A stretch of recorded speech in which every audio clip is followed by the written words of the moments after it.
ITI Turner course क्या होता है? इसे करने के लिए क्या क्वालिफ़िकेशन होनी चाहिए?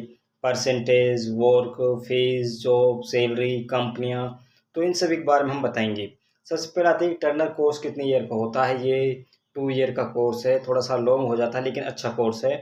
और जो परसेंटेज की बात करते हैं तो स्टूडेंट के पास 10वीं होनी चाहिए क्योंकि ये कोर्स 10वीं से होता है। और परसेंटेज की बात करें तो स्टूडेंट के पास लगभग 60 से लेकर 70 के बीच परसेंटेज होनी चाहिए। कहें तो 60, 65, 70। 70 तो अगर स्टूडेंट की 65% है तो उसका नंबर आ जाता है, लेकिन कई बार जनरल होते हैं उनकी 70 में परसेंट जो 70% में नंबर आता है। तो इसमें फ़ीस कितनी होती है? सरकारी जो गवर्नमेंट इंस्टीट्यूट होते हैं उनमें आईटीआई होती हैं, उसमें फ़ीस लगभग 3 से 4 हज़ार रुपए 2 साल का लगता है, ज़्यादा फ़ीस नहीं लगती। गवर्नमेंट में इसमें यही फ़ायदा होता है। तो इसमें वर्क क्या होता है? टर्नर में सबसे मुख्य बात ये आती है कि टर्नर में काम क्या है? क्योंकि कोई भी स्टूडेंट जब आईटीआई करना चाहता है तो वो ये देखता है कि उसमें काम क्या आता है, उसका चॉइस का है या नहीं है। तो इसमें जो आता है कि टर्नर में जो छात्र इंस्ट्रूमेंट, मशीन टूल्स और औद्योगिक मशीनरी के निर्माण के लिए धातु उत्पादन और संयोजन करना सीखते हैं। अगर सिंपल शब्दों में कहें तो आईटीआई टर्नर मैकेनिकल इंजीनियर में 2 साल का एक डिप्लोमा है जिसमें मैकेनिकल टूल्स, इंडस्ट्रियल मशीनरी निर्माण, असेंबलिंग, ऑर्डरिंग आदि काम सिखाया जाता है और कंपनी में यही काम होता है।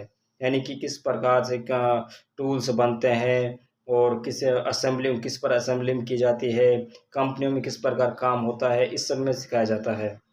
अब बात करते हैं कि जॉब कहाँ पर लगती है। सभी जितनी भी छोटी-बड़ी कंपनियाँ हैं, एमएनसी हैं और बड़ी कंपनी हैं जैसे कि मारुति सुजुकी, होंडा और अशोक लेलैंड्स, टाटा मोटर्स इन सभी का कंपनियों में इसका काम होता है।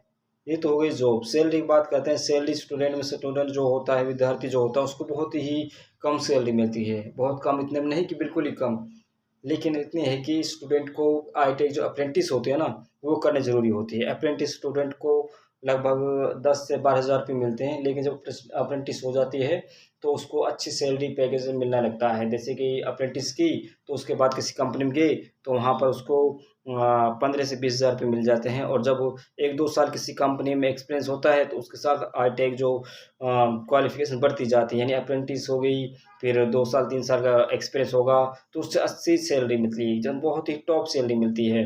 अब बात करते हैं कि एक और टॉपिक आता है कि कंपनियों में मतलब अप्रेंटिस करनी ज़रूरी है क्या नहीं?